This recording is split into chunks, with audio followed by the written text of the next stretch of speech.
Então, assim, pegando esse gancho um pouco da sociedade civil, né, e já vamos pensando nesse tema maior de educação, democracia, participação, controle social, né, vocês de alguma forma falaram, questão de que nós estamos vivendo hoje, enfim, todos de alguma forma, cada um de vocês colocou a questão de que nós estamos vivendo hoje um mundo do diálogo, né, das relações mais horizontais, mesmo quando se fala de cidade, pressionando os estados nacionais, né, estamos falando de mudanças de valores, e, enfim, né, de pensar. Foi colocado em outras rodas muito também nessa questão de mudança de valores, a questão do cuidado, a importância do cuidado, cuidado com o ser, cuidado com o planeta, cuidado com o outro, o respeito. Até a Raquel, que trabalhou com a Marina, falou aqui uma coisa bonita também, pensando, né, pensando as relações sociais e essas mudanças de valores, e ela falou da importância do empoderamento, e levando assim, ela foi lá no Spinoza, mostrando a potência, né, a potência como aquele ser humano que é capaz de realizar as coisas, ele tem a sua potência respeitada, reconhecida, e isso traz felicidade, né? Então, assim, esse pensar outros valores, esse pensar relações mais horizontais, a questão do diálogo, né? E vou jogar para você, que você falou muito disso, né? O que é uma educação para a democracia, uma educação que possa contribuir para esses valores de maior participação, de maior diálogo, né? O que é, e qual que é o papel dos jovens aí? Eu acho que é um tema que está em constante construção e debate, mas é a capacidade de entender que todo mundo é professor e é aluno, né? Que é em conseguir absorver o P2P como uma lógica, entender a cultura digital muito mais como ferramental, mas propriamente como ambiente cognitivo. Desculpa, para os que não sabem, P2P é peer-to-peer? Então, mas é explica. Que é o que para nós tem funcionado muito bem, e que é o que a gente tem visto contaminar mais essas novas formas de fazer política, né?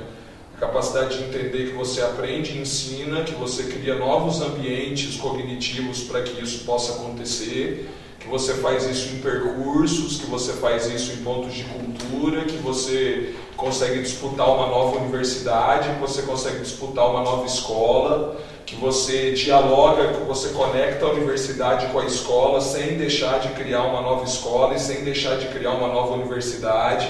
Que você não vê um contraponto à universidade, mas você vê, sabe, uma forma de estabelecer hackeamentos, né? E é o que, por exemplo, a gente discute muito essas novas formas de se fazer política, né? Você tinha uma militância jovem política que se pautava principalmente no que a gente brinca que é o de derrota em derrota. Existia um compromisso atávico com o inviável. Eu preciso perder para continuar lutando, porque eu não estou preparado para ganhar.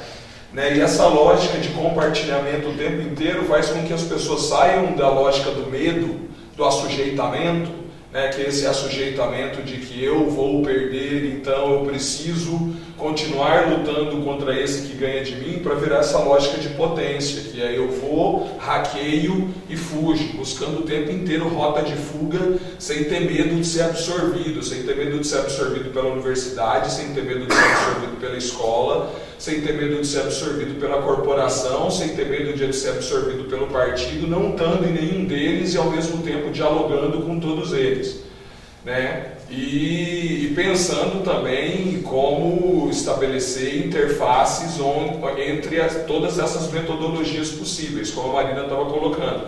Você pega hoje, os povos tradicionais estão lá com uma grande universidade griot, os povos indígenas têm a universidade das florestas, os urbanos estão lançando as universidades livres.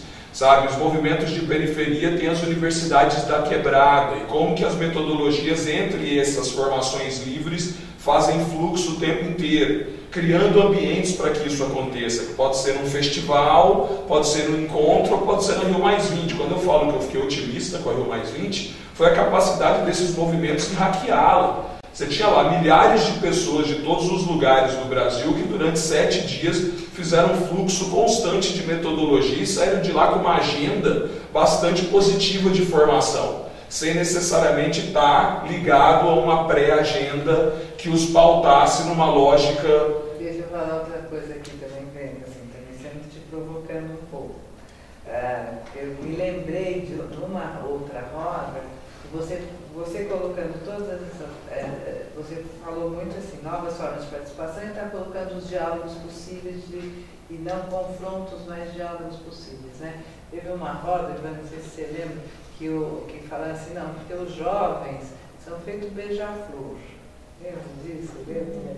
Que vem, participa aqui um pouquinho, aqui um pouquinho, aqui um pouquinho. Agora, sentar lá, para ficar ali, no chato, aquela coisa chata, de discussão da comunidade, de vir, não fica. Então, você começou a fazer uma fala que eu não aguentei, porque eu me lembrei disso. Essa observação, como é que cai em você? Porque coisa chata ninguém gosta de fazer, na verdade, né? Não é só o jovem, saca? Ninguém fica muito tempo na coisa chata. Eu acho que a grande discussão da nova comunicação é uma disputa de um novo imaginário. É como que você ativa um desejo que não tem sido mais ativado pela escola, pela universidade, pelo partido, e que faz com que esse jovem não curta mais participar. Eu concordo com um jovem que não queira estar nesse chato, porque o chato é algo que as pessoas deveriam trabalhar para não ter que conviver. É o que a gente brinca, a gente ressignifica, troca trabalho por vida. Não tem mais por que você ficar 8 horas sob tortura trabalhando e você ganha um salário, ativos dessas 8 horas sobre tortura, para ficar outras 8 horas esquecendo da tortura, gastando os créditos que você ganhou sob tortura, e nas outras 8 horas você tem pesadelo. Hoje em dia você tem uma vida de 16 horas e você sonha nas outras 8, sem necessariamente você ter que escalonar para você ter que se sacrificar fazendo chato. Então acho que essa juventude está buscando, sabe, não ter mais que lidar com o chato. E essa disputa é de imaginário, são de novos desejos a serem atingidos. E tanto a universidade, quanto o partido, quanto a escola não conseguem mais ativar esse desejo. Então, se eles não ressignificam essa lógica de formação, eles não conseguem estabelecer diálogo com essa juventude. Ela está saindo da universidade porque ela não tem interesse nenhum. Aí, quando ela está na escola, a maioria dos pais fala que ela sofre de síndrome de déficit de atenção e mete Ritalina na criança, sendo que é uma prática de medicalização completamente fora da realidade. Na verdade, ela não tem nenhum desejo por aquilo, ela não tem déficit de atenção. Ela quer que a escola ressignifique o imaginário para que ela tenha outros desejos. Então a gente tem discutido e estudado uma forma de fato entender que a disputa está no imaginário, né? Não está na produção. Não é quanto aquela pessoa está produzindo, é o quanto ela está satisfeita com aquilo que ela está fazendo. O quanto que ela deixou de achar que aquilo ali é um fardo e aquilo ali se transformou em ânimo. Como você diagnostica o que é o tesão daquela pessoa e incentiva ela a fazer o máximo possível dentro daquele tesão e não tenta forjar um tesão que não é o que ela escolheu para ela, né? E aí, comenta? Você que está o tempo todo também com os jovens, é possível não ter coisa chata? E é possível uma nova forma de participação dos jovens que aprofunde enfim, todas essas questões que são super importantíssimas do desejo, do significado, que nós estamos falando novas formas. Bom, tem uma coisa que me chamou a atenção, que é assim, o jovem ele tem uma vontade de não querer isso que está pré-estabelecido. Que ele não tem muita ideia de que isso advém de um contrato social que surgiu na Europa, de um modelo de desenvolvimento, que a gente teve que entrar nesse modelo, enfim, ele não quer mais isso. Ele insiste no viver saudável e teimoso. É um viver saudável que considera a descoberta muito mais interessante do que os conceitos pré-estabelecidos. A descoberta, ela não é fomentada, ela não é estimulada, infelizmente, pelo nosso sistema de educação. Nossas estratégias educativas estão muito aquém disso. E Aí, por esse motivo, que a gente não consegue ver o jovem, a gente não consegue ver, mas eles estão, na composição de um capital social, porque capital social também é a compreensão da potência da vida comum, dos saberes da vida comum, das culturas que não estão divulgadas e disseminadas como objetos mercadológicos, como mercadoria.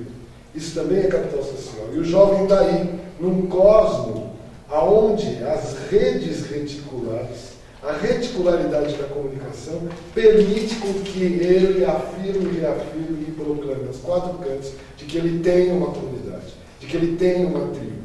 E que por mais que essas tribos estejam embasadas em valores desse capital imposto, ou desse modelo de desenvolvimento sustentável, ele consegue arregimentar os seus semelhantes. E daí uma rave é um ato político. Uma balada é um ato político. Gritos na rua, né, com o som bem alto, é um ato político também, de ajuntório, como se fosse um ajuntório mesmo de levar a rama da mandioca de um lugar para o outro. Eu vejo que o jovem ele participa. Eu não o vejo como um beija-flor. Eu vejo, para as nossas exigências ainda antropocentristas, poderíamos julgá-los como beija-flores. Mas, na verdade, eles são muito mais borboletas. Né? E borboletas incomodadas com esse modelo que está e com essa visão antropocentrista que advém, a gente sabe. Né? E as melhores coisas da Idade Média, por exemplo, e você citou Spinoza, queria lembrar uma outra coisa do Spinoza que é maravilhosa, quando ele diz que Deus tem a natureza é imanente, mas ela depende também do ser humano para que haja a eternidade dessa imanência. Né? Eu vejo o jovem participativo hoje, eu acho que nunca, não vou parafrasear algumas pessoas desse país, desse mundo, parafraseando, acho que nunca nesse planeta o jovem participou tanto com esse viver teimoso, com essa vontade de não querer esse viver institucionalizado. Agora, estou muito otimista hoje. Maurício, você que está ali no dia a dia do controle social, de pressionar para as cidades alcançarem as metas, de a prefeitura, aqui no caso da cidade de São Paulo, né? Assim, grupos de estudo, grupos de trabalho, ir na Câmara e ficar pensando. O que é a nova forma de participação? Ela é viável? Ela é possível na realidade concreta? Como é que é essa experiência de sua vez? Eu fico pensando muitas vezes em tudo aquilo que a gente tem de chato que precisa ser feito todos os dias e muitas horas dos nossos dias. Né? E essas outras formas que estão sendo buscadas, que não estão ainda, digamos que, bem delineadas, né? Quer dizer, eu acho que tem uma grande busca, mas tem uma fragmentação muito grande. Eu fico pensando que nós precisamos, de alguma forma, recolocar uma dimensão que acho que nós estamos perdendo o pé dela, né? Que por mais que esse papo seja meio chato, quer dizer, o homem é um ser social, ele tem uma referência no coletivo muito grande. Eu acho que nós temos aí uma referência, não, uma necessidade de sobrevivência, né, no coletivo. Ninguém produz o que come. E olha que produzir ali, plantar alimento é uma coisa chata. Todo dia vai lá, um buraco na terra, não sei o que, colhe, embaixo do sol. Pode ser, né, uma coisa mais divertida, etc., mas nós temos ainda, por longos e longos anos, que ter movimentos repetitivos, rotinas ainda bastante carregadas de rotina, né? Eu acho que nós não vamos conseguir ter uma vida assim, hedonista, prazerosa, de uma hora para outra. Eu acho que nós vamos ter que buscar esse equilíbrio para que a gente possa realmente tentar dialogar com o que ainda restam aí de instituições, de dialogar, de mudar e de controlar, né? Eu fico pensando, do ponto de vista da educação formal, Outro dia meu filho estava fazendo uma fórmula matemática monstruosa e ele estuda num bom colégio de São Paulo, etc. Falei para ele, você sabe para que serve aí essa fórmula? Né? Aí ele falou, o professor falou lá, mas ninguém sabe. Todo mundo tem que decorar isso aqui, etc. Aí eu fico pensando nessa educação que a gente tem e fazendo a ponte com o controle social. Né? Essa educação que a gente tem, que nós aprendemos coisas, a não ser quem vá depois para essa área específica do conhecimento, que não vai servir para nada nunca mais, a gente não aprende um monte de coisas que a gente precisa saber todos os dias. Eu duvido o jovem que saia do ensino médio sabendo calcular juros compostos, que ele pega emprestado no dia seguinte que arrumou um emprego. Né? Quanto paga de imposto, como é que funciona o orçamento da cidade, o orçamento doméstico, o quanto que a gente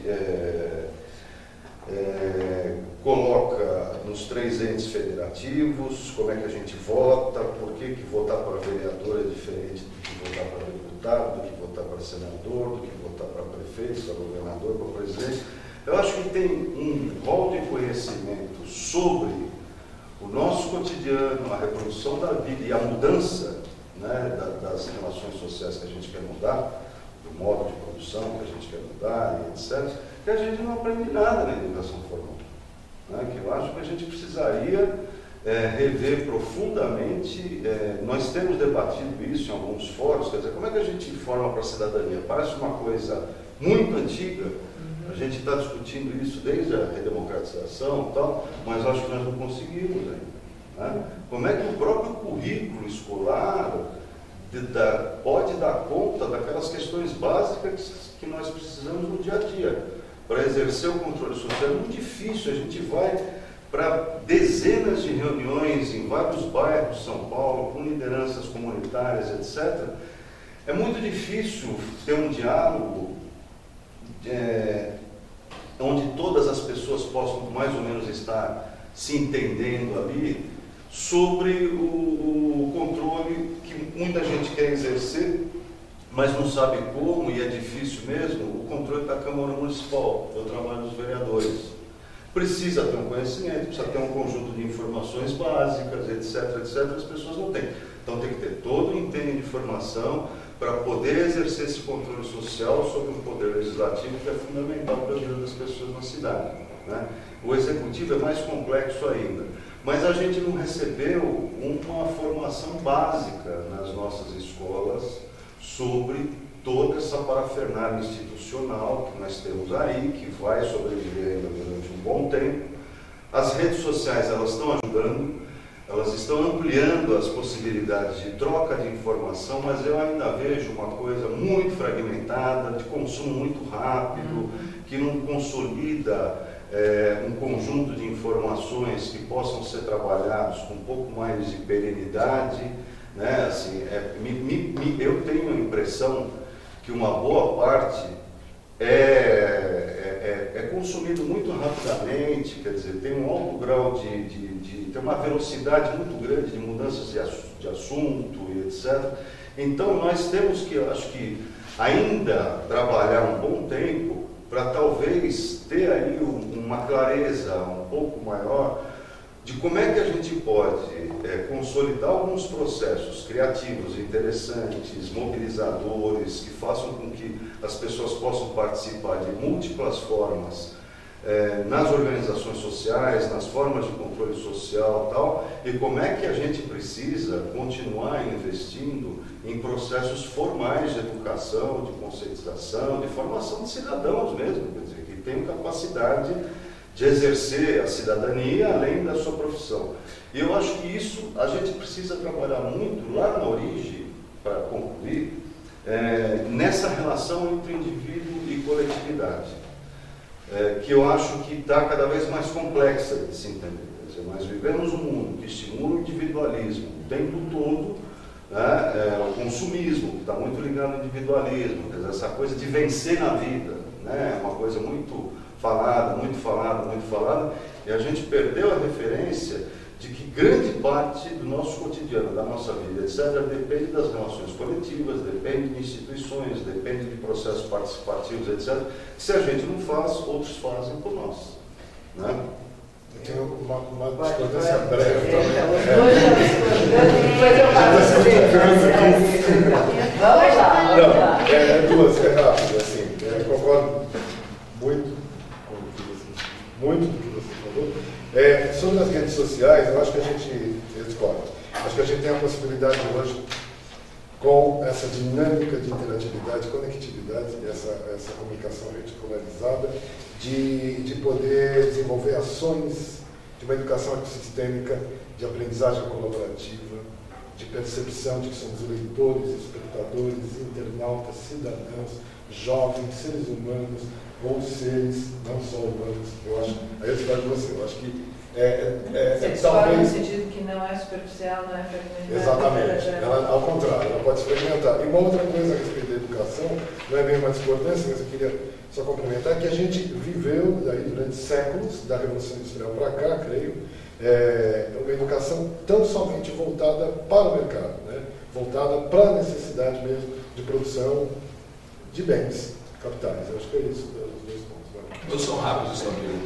Acho que a primeira coisa que eu discordo é que assim, ter prazer não é sinônimo de uma vida hedonista. Então, assim, quando eu falo do ter prazer, está muito você. Não, mas a minha também não é desse. É entender que essa juventude hoje ela consegue fazer as coisas que seriam rotineiras e repetitivas, saca? Quando elas estão com um outro imaginário sendo disputado com muito prazer. É uma juventude muito ativa, que está atuando e está disputando sociedade. Então, assim, muito distante do Beija-Flor, é uma juventude que está disputando as eleições, que entende o que significa cada um dos partidos, que sabe como que funcionam os programas, que fazem as marchas, que vão para as ruas, que enfrentam as corporações, que não ficam mais xingando as corporações, mas querem estar dentro do conselho dessas corporações, que criam novos coletivos, sabe, que ressignificam a lógica de comunidade na sua comunidade, não só no centro como na periferia, e que conseguem hoje, a partir das ferramentas que têm na mão, fazerem as coisas acontecer e resolver o problema. Está muito longe de uma juventude que ou fica esperando a coisa acontecer ou fica só buscando prazer. Não, ela busca prazer para conseguir gerar ação, com muita força. Então ela está tendo prazer em gerar uma ação e entender que só existe uma sociedade, uma juventude que não está mais criando um mundo paralelo. Ela entendeu que tem uma sociedade que ela tem que disputar, essa sociedade ela está indo para cima. Quanto às redes sociais, eu acho a mesma coisa que foi colocada aqui, que assim, eu acho que também nunca na história desse planeta se leu tanto. A juventude nunca leu tanto, ela nunca escreveu tanto, ela nunca se informou tanto, ela nunca buscou tanta informação, ela nunca trocou, ela nunca influenciou tanto na comunidade dela, ela nunca contribuiu tanto para a inteligência colaborativa global como ela tem contribuído hoje, né?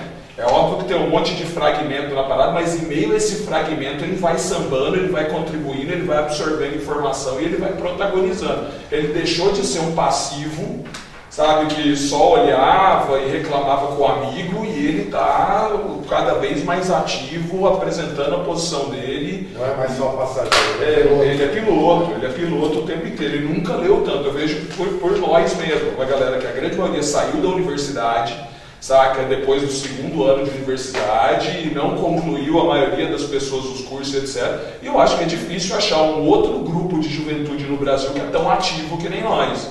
E que uma galera de 13, 14 anos que está entrando dentro do movimento, que nem entrou na universidade, quando se compara com alguém que está lá na universidade, ele está anos-luz de compreensão e de que mundo vivemos.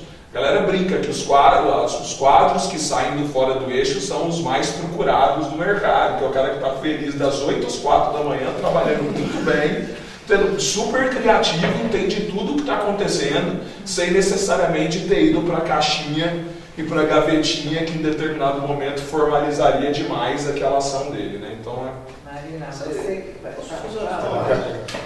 você que está muito mais... Você tem noção de números percentuais? Porque assim, eu fico muito desconfiado. Eu acho ótimo que a juventude se articule, se organize nas redes, etc. A gente busca também estimular, trabalhar com isso. Agora, você tem condições de fazer assim, de ter percentuais de participação da juventude com esse perfil que você está definindo?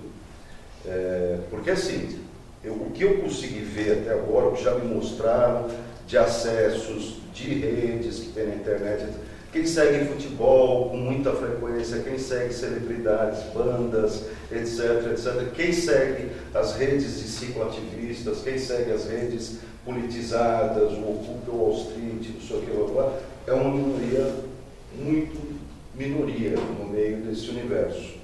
Eu acho complicado, agora não tem agora. É porque não tem rede politizada, na verdade. Agora, não, mas não tem esse perfil que você está descrevendo. Então, mas todas as redes são politizadas. Eu acho que o X da questão é a gente virar a chavinha. As redes, elas são politizadas por elas mesmas. A capacidade das pessoas se conectarem em rede e estarem trabalhando o tempo inteiro e receber e enviar informação, politiza o debate. Você pega uma entrevista hoje da Valesca Popozuda no Ego, você vê que a compreensão do que antes poderia parecer algo que o cara está entrando no ego ou que está assistindo futebol, ele tem uma compreensão completamente diferente do que é a disputa da sociedade, a pauta feminina. Não vai só compreender o popó da Popozuda. Não é só o popó da Popozuda.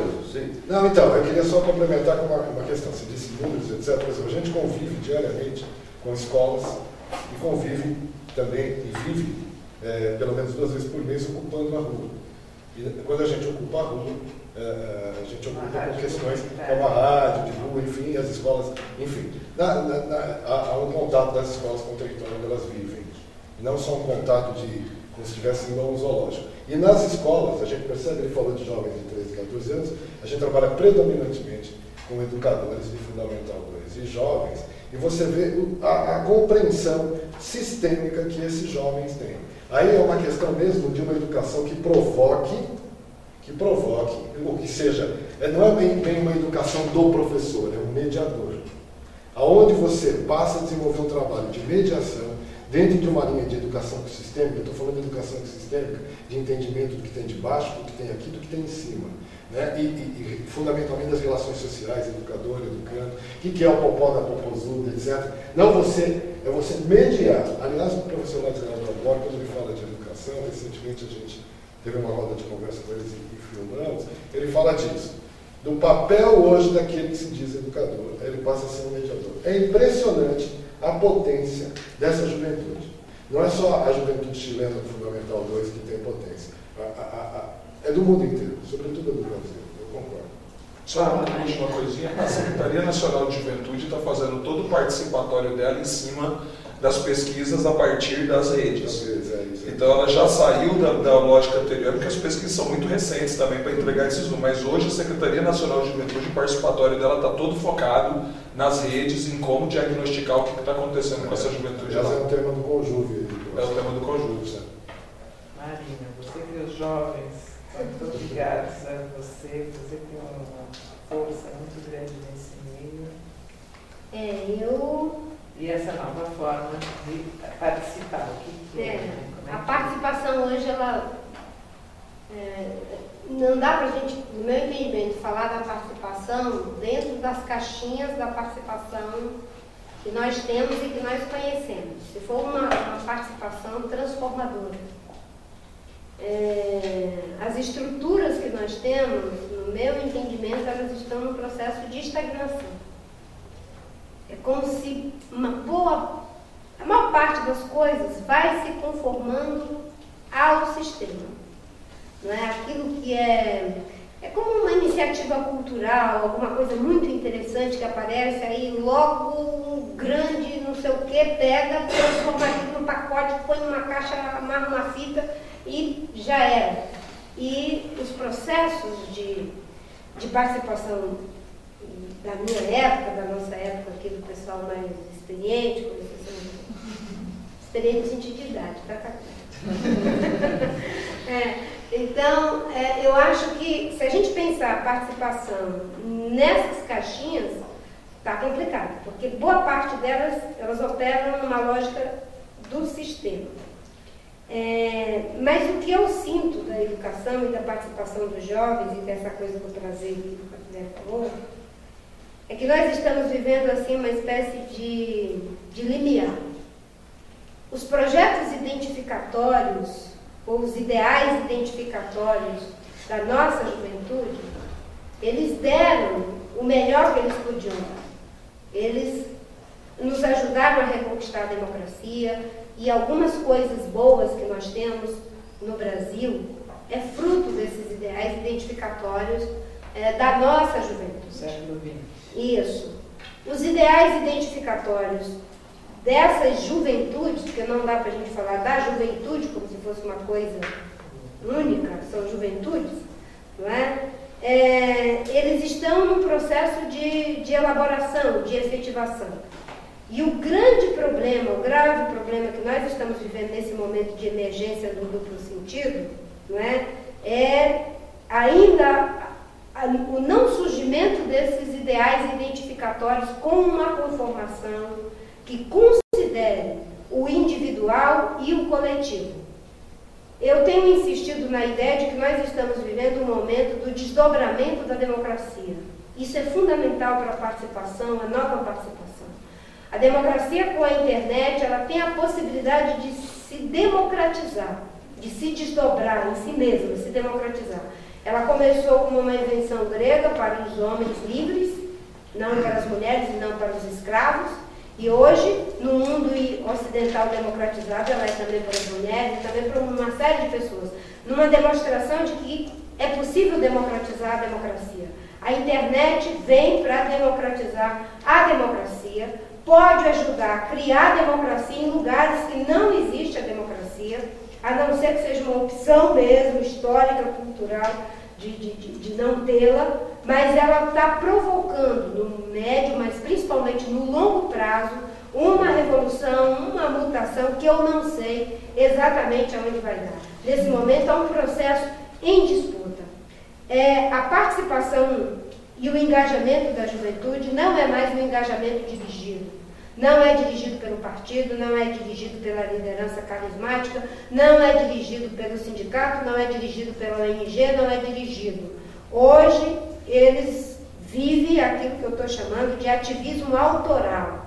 Há um ativismo autoral, não é? E esse ativismo autoral, ele se reveste de várias características.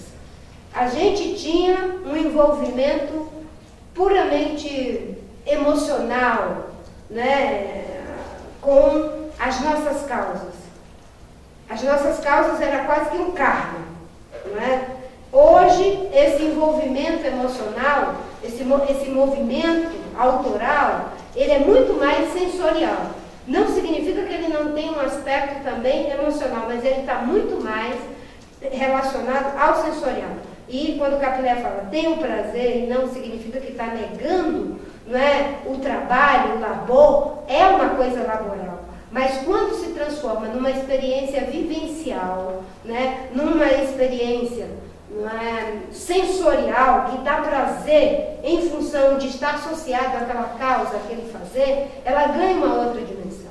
Nós vivemos isso, né? Ficar no meio da rua, eu me lembro, um balão velho que não subia, na frente do Sarney, lá no Palácio Rio Branco do Acre, o povo mandando o nosso balão que não subia, por fora Sarney e direto a já, os cachorros querendo morder nas nossas nádegas. Convamos e venhamos que isso não pode dar prazer. Mas nós tínhamos um prazer nisso. Era o nosso ideal identificatório de sociedade. E a gente saía daquele negócio que foi um fracasso. Mas nós fazíamos uma avaliação que foi um sucesso. Atrapalhamos, o cara queria fotografar o Sarney e o nosso balão velho não deixava fotografar direito. Certo? E com essas loucuras todas, a gente reconquistou a nossa democracia. Essa juventude está buscando novos ideais identificatórios. Qual é o problema do ativismo autoral em relação ao nosso ativismo dirigido? No nosso ativismo dirigido, tinha uma conformação muito maior de projeto de sociedade. Aliás, a gente se diluía, tudo era um projeto, tudo era sociedade, o indivíduo que se ferrasse. Correto? Hoje a gente vive um pouco o contrário, é isso que a gente tem que prestar atenção, que é a supremacia do indivíduo e o coletivo, onde é que ele se estabelece, e o projeto de sociedade, Aonde é que ele se estabelece? É o grande desafio.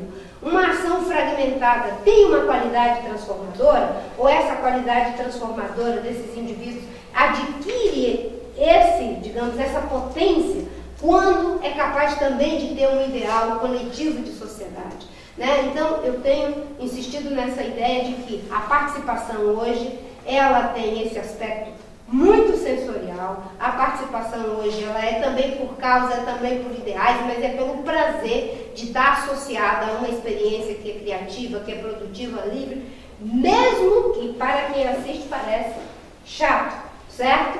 Porque o chato de uma época é o que está ficando estagnado. O chato para o jovem é o que está perdendo, digamos, essa potência transformadora. Né? E os jovens, no meu entendimento, eles não se envolvem com projeto de poder pelo poder, de dinheiro pelo dinheiro. Tem sempre essa coisa. A pergunta que foi feita pelo